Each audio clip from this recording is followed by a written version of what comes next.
we'll use them more when I get started with the animals. Really nice to have a mic stand because you kind of need two hands on this job. So today I'm here from the Utica Zoo to talk to you about some animals. Looks like you saw some pretty cool animals already, so hopefully we'll follow that up nicely to show you something different. Now, how many of you folks have been down to the Utica Zoo before? Beautiful. Well, the Utica Zoo is always changing. Lots of construction projects being done right now over the course of the winter. So hopefully when you come in the spring, you'll see something a little different. And of course, some different animals as well. Now with me today, I've got 5 animals that I'm going to tell you a little bit about. And in most cases, give you the opportunity to touch. Do you want to touch the animals? Are you sure? Kids don't like animals, do they? All right. Well, let me give you a little information on some of our guests. Okay, so I've got animals from all around the world with me today. I have some animals from South America. I have some animals from right here, maybe in your own backyard. I've got an animal from Europe, and let's see, one animal from down near Australia. So we've taken a trip all around the world today with our animals. Now, before I bring the animals out, it's nice that we can be all close and cozy like this. It makes it easier for you to touch the animals. If I have an animal, though, that you really don't like, don't become frightened, and certainly don't scream. I'm usually good at reading people, and I can tell if you're not a big fan of an animal, and I'll do my best to avoid coming near you. Now, does anybody know, if we do want to touch an animal, how many fingers we use? The whole hand? No, we don't use the whole hand because, unfortunately, we're really big compared to some of these animals, and so are our hands. So instead, we want to use the 2-finger rule. Can you all show me 2 fingers? Excellent. Very good. Well, the reason we do that again is because we are pretty large compared to some of these animals, and we certainly don't want to frighten them with our big, scary hands. Also, does anybody know maybe where we shouldn't touch an animal? Yes. Maybe, like, if it's like a porcupine, you might not want to touch its spine. Okay, so if we got something spiky, we may not want to touch the spikes. That's a good rule. Where else should we avoid touching? In the desert? Yes. As a general rule, we try to avoid touching animals in the face.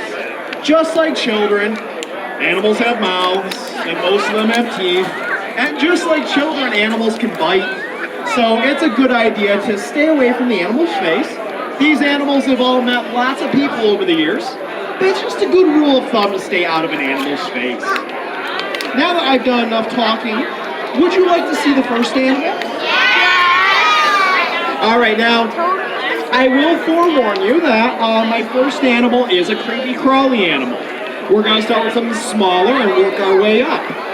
This is an animal that, I will not lie, many people are not super comfortable with. But they also are fascinated at the same time. So just to give you a fair warning, my first animal is going to be Rosie the tarantula. So let's get her. Next log, you'll see Rosie. Now, you might notice Rosie may wander around on my hand a little bit. I'm not super concerned by that, though she is venomous.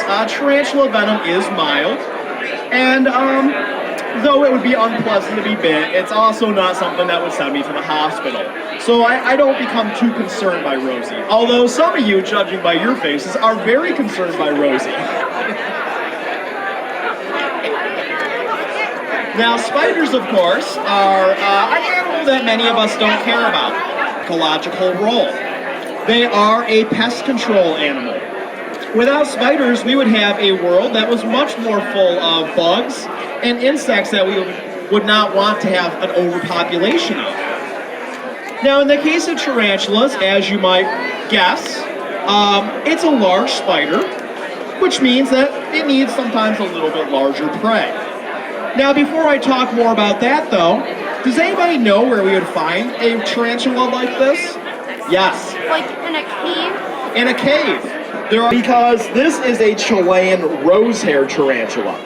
And Chile is, but it does give the tarantula a good sense of what's happening around them. Another thing that makes a tarantula a spider is the fact that it has 2 distinct body parts, whereas insects have 3 distinct body parts. Yep, so this is her abdomen back here, and this up here is called her cephalothorax. And she will get larger than this, but she's not like a Goliath bird-eating tarantula that will literally grow to be the size of a small dinner plate. Thank goodness. But the fun fact I like to throw out there, and it's not so good for us guys, it's great for the women in the audience. When it comes to lifespan, male tarantulas and female tarantulas have dramatically different lifespans. If Rosie here were a male, we can expect about a lifespan of 5 years for her. If she,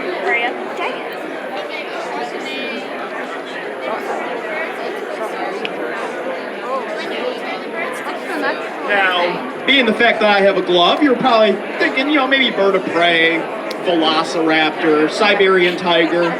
The truth is, it's nothing nearly that big or exciting, but she does have a very nice, sharp set of claws on her, which you'll see in a moment.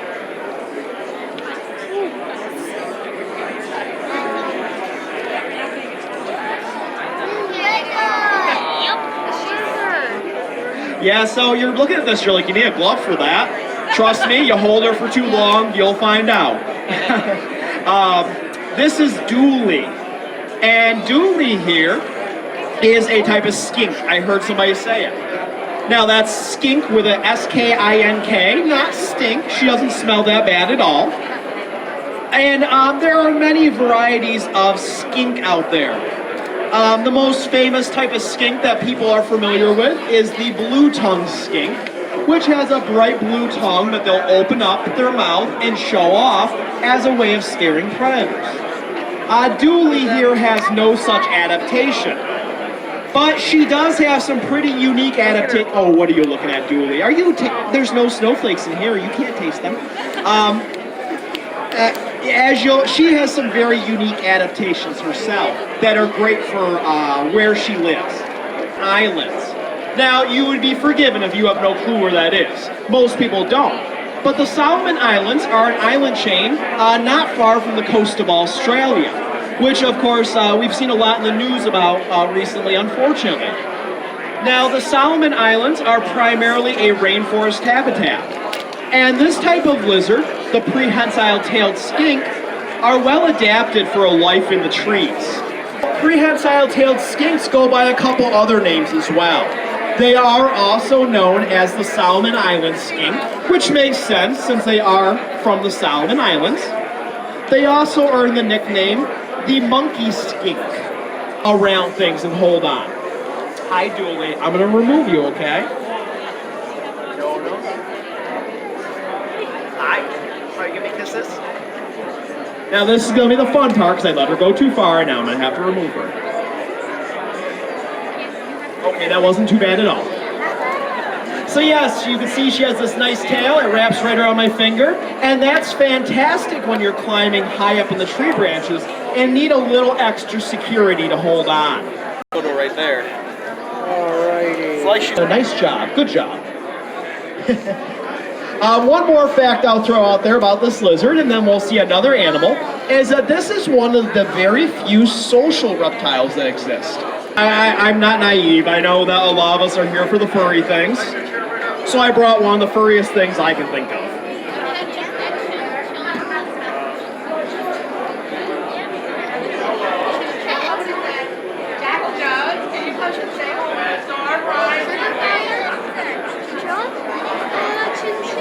Alright, so if anybody loves cute and fuzzy animals, then you really can't get much cuter and fuzzier than a chinchilla.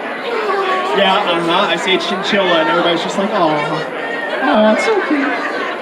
Alright, so this is Andy. And Andy is a chinchilla, which under normal circumstances would also be from South America, just like the tarantula. However, you would find them in quite different environments. You're going to find the tarantula in a nice desert environment. Andy is more of an alpine animal. Meaning we're gonna find a chinchilla higher up in the mountains where it's a bit colder, windier, and even snowier. Meaning that days like what we have here in New York during this time of the year are perfectly appropriate for Andy. Andy is not a big fan of the hot summer. Now, chinchillas are a rodent. Now, of course, there are many varieties of rodent out there. They're mammals that have two large front incisors, two large front teeth, that constantly grow and need to be gnawed down in order to keep them sharp and appropriately sized for their mouth. Now, other rodents include animals such as porcupines, beavers, squirrels, rats, and mice, and even a really large one, if you've ever seen it, called the capybara, which is the world's largest variety of rodent. It's about the size of a medium-sized dog. Now, being that this animal lives in a nice cold environment means that they have to have a seriously thick fur coat. Now, momentarily, I'll bring Andy around for you to touch, because you're going to want to touch this one. Chinchillas literally have the softest fur coat of any animal you can think of. That includes rabbits, puppies, any kind of furry creature. In fact, it is well adapted to survive its environment. I'm going to cover Andy's ears for a moment. Since he's a rodent, he is a prey animal, which means there's lots of animals that like to eat chinchillas. I don't think he heard me. He doesn't seem too upset. So there are animals such as harpy eagles and other birds of prey that love chinchillas. So chinchillas have numerous tricks up their sleeves to keep themselves safe. One, they are nocturnal, which is a great way to avoid predators. Secondly, they're incredibly fast, faster than we are, and they are spring-loaded. A chinchilla like Andy can easily launch himself 5 feet high off the ground and over 10 feet in length if he has a running start. So they're fast and they're bouncy. They also have a nice coloration that typically helps them blend in well and camouflage with their environment. So I'll bring them a little closer. And they look like they're twitching. They're very soft. My next animal. So again, it's not a snake. It's not a snake. I think it's a Gotta guess what it Sorry, is. it's a shark. Snake. You said my snake. It's not a snake, but you'll think it is. You said my snake. I don't think it's a snake. Is it a? Oh, it's not in that basket. I said mistake. It's not a snake.